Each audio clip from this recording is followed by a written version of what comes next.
everyone, and thanks for joining us on our Independence Day, a holiday when we mark our freedom and honor the troops who are fighting to preserve it. As the drawdown in Afghanistan, the longest war America has waged, continues.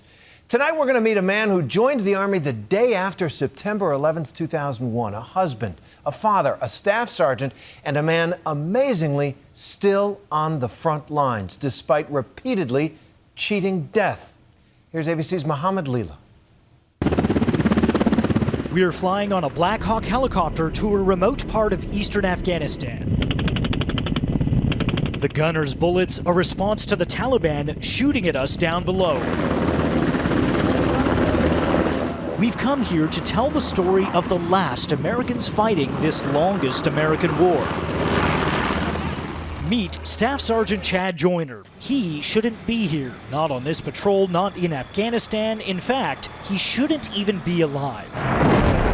Joyner has survived not one, not two, but 7 roadside bombs like these. The deadly weapons that have claimed nearly 2,500 American lives and injured thousands more in Iraq and Afghanistan. For, the normal person, it's mind-blowing. People don't understand it. I don't think there really is a way to paint a picture of what it's like. It shakes your whole body. It shakes you to the core. I mean, you feel the compression. You feel the shock wave. Whatever the reason, Joyner miraculously is still alive. God has a plan for me. There's an obvious reason why I'm still here. I don't know 100% what that reason is, but he obviously has something in store for me. We went along with Sergeant Joyner on one more mission. The day begins with an early morning briefing, loading up a 20-vehicle convoy for a day-long patrol into the scorching Afghan sun. The mission? To find and remove all roadside bombs from this, the most dangerous highway in the country, connecting the capital Kabul with Kandahar, the birthplace of the Taliban. As American forces continue to pull out of the country, thousands will need this highway to get home. It's going to be a triangular formulation. Right. We're going to be riding shotgun, Sergeant Joyner. That's right. The man who survived 7 IEDs is out with us looking for more. So what's the first thing I need to know if I hear gunfire? If you hear gunfire, just hit the ground. That is the first thing you need to know. You ready? Let's do it. As we cross the wire, driving out from the base, we know the Taliban could be lurking anywhere. What are you keeping an eye out for here as we're driving along? The biggest concern that we have around here are culverts, because they like to use the culverts to place IEDs. It's really easy accessible for them. They don't have to dig anything. Outside, all around us, littering the highway, the wreckage of suicide car bombs. At first, you might think Sergeant Joyner is crazy. Some kind of adrenaline junkie with a death wish. But the more you get to know him, the more you realize he's about as normal as you can get. Oh, I totally grew up in small-town America. His hometown, Cody, Wyoming. Population just 10,000. It's the kind of place you'll still find an old-fashioned parade on July 4th, complete with proud American flags waving in the wind. I love how everybody knows everybody, and it's just a great home feeling. Just after the 9/11 attacks, Joyner signed up for the Army, and over his next 3 deployments to Iraq, he drove over an IED 7 different times.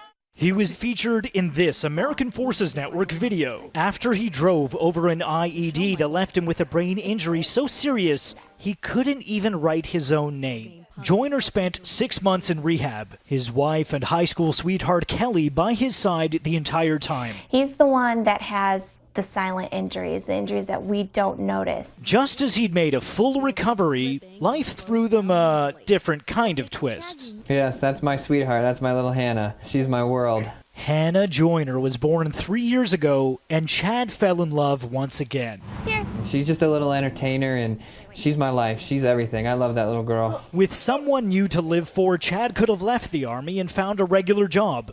But he didn't. As soon as he could, he signed up for a new deployment to Afghanistan. My biggest fear is always the doorbell ringing. I don't want to lose him mentally. I don't want to lose him like that. I think a lot scarier than him actually not coming home is coming home empty. Back in Afghanistan, on the mission, we get a call on the radio. The Polish unit off to the west found an IED. They want us to clear. We're turning around because a Polish unit back there has found an IED. As we arrive on the scene, other armored vehicles are already there. At the top of the hill, they send in a robot to detonate the bomb. And in a split second, it's enough to blow our vehicle sky high. Hey, once they get up here, we'll move up. And the danger doesn't stop there. Moments later, we're patrolling on foot. Oh, there's always a sense of nervousness. I mean, that keeps you on your toes, because if you're not nervous, then there's something wrong. We have to synchronize this movement. With soldiers taking aim in the distance and bomb-sniffing dogs racing up ahead. All right, so far so good. You know, if we didn't put it there, we don't touch it or we don't mess with it. So we just watch where we're walking at all times. We've left the armored convoy. The soldiers here are checking these fields for explosives, and then we're going to try to enter that village. Before we get there, the captain rushes towards us, warning us of a new threat. Of small arms fire, IEDs. So right now it's like watch where you step and then watch everywhere else because there's small arms fire in the area as well.